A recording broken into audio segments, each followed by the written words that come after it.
یہ جو عام طور پر کہا جاتا ہے نا قرآن کریم کو سمجھنا آسان ہے، وَلَقَدْ يَسَّرْنَا الْقُرْآنَ لِلذِّكْرِ فَهَلْ مِن مُدَّكِرٍ، اور اس سے بعض لوگ کہتے ہیں قرآن کریم کا سمجھنا بڑا آسان ہے کیونکہ ہم نے قرآن کریم کو تمہارے لیے آسان کیا۔ دوسری طرف ایک دوسری رائے یہ ہوتی ہے کہ نہیں، قرآن کریم کے لیے تو 22 علوم کا سمجھنا ضروری ہوتا ہے کہ آپ کے پاس اس سے پہلے کتنے علوم ہو، کم از کم 22 علوم ہو۔ اصل میں یہ دونوں اپنی اپنی جگہ ٹھیک کہہ رہے ہوتے ہیں، لیکن بات کو جو ہے نا کوئی ایک بھی صحیح طریقے سے ایکسپلین نہیں کر پا رہا ہوتا ہے۔ وَلَقَدْ يَسَّرْنَا الْقُرْآنَ لِلذِّكْرِ فَهَلْ مِن مُدَّكِرٍ کا تعلق یہ 550 آیات کو چھوڑ کر جو باقی آیات ہے جن سے احکامات ثابت نہیں ہوتے ہیں بلکہ اس میں وعظ ہے، نصیحت ہے، عبرت ہے، قصہ ہے، واقعہ ہے، ظاہری بات ہے اس کے سمجھنے کے لیے کسی اور علم کی ضرورت نہیں ہے، اور وہ در حقیقت وہ آیات ہے کہ جو نصیحت حاصل کرنے کے لیے جو ہے نا بندہ اس کو پڑھتا ہے اور سمجھتا ہے۔ اسی لیے آپ جدھر بھی دیکھیں جہاں قرآن کی آسانی کی بات ہوئی ہے وہاں ساتھ میں نصیحت پکڑنے کا تذکرہ ضرور ہے۔ جیسے مثلا یہ آیت جو میں نے پڑھی وَلَقَدْ يَسَّرْنَا الْقُرْآنَ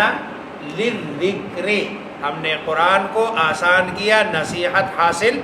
کرنے کے لیے۔ فَهَلْ مِن مُدَّكِرٍ، کیا ہے کوئی نصیحت حاصل کرنے والا؟ اسی طرح قرآن کریم میں سورہ اعلیٰ میں وَنُيَسِّرُكَ لِلْيُسْرَىٰ کہ ہم نے اس کو تمہارے لیے آسان کر دیا، لیکن آگے کیا ہے فَذَكِّرْ، آپ اس سے کیا کر لیجئے، نصیحت حاصل کر لیجئے۔ تو قرآن کریم سے اس معنی کر کہ بندہ نصیحت حاصل کرے، اس میں کوئی مشکل نہیں ہے، کوئی زیادہ جو ہے نا لمبی چوڑی بات نہیں ہے۔ نفس ترجمے سے بھی بندے کو سمجھ آ جاتی ہے کہ جو ہے نا اس میں میرے لیے کیا نصیحت ہے اور کیا میرے لیے اس میں جو ہے نا مشعل راہ ہے۔ دوسرے قرآن کریم کی وہ آیات ہے کہ جس سے احکامات ثابت ہوتے ہیں، جس سے قرآن کریم کا کوئی حکم ثابت ہوتا ہے۔ اب ظاہری بات ہے جب آپ قرآن کریم کے کسی آیت سے کسی حکم کا استنباط کرتے ہیں، کسی حکم کو نکالتے ہیں، اس کے لیے پھر آپ کے پاس جو ہے نا علوم ہونے چاہیے، اور علوم آپ کے پاس صرف کا علم ہو، نحو کا علم ہو، لغت کا علم ہو، فلسفے کا علم ہو، اسی طرح آپ کو منطق پر عبور ہو،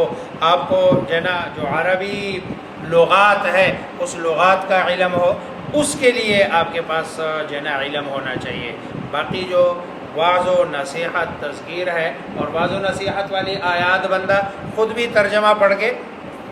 کر سکتا ہے اور اس میں کوئی مشکل بھی نہیں ہے، اور وہ قرآن میں اللہ خود فرماتے ہیں وَلَقَدْ يَسَّرْنَا الْقُرْآنَ لِلذِّكْرِ فَهَلْ مِن مُدَّكِرٍ۔ باقی جو احکامات والی آیات ہے اس سے حکم کا نکالنا، استنباط کرنا، یہ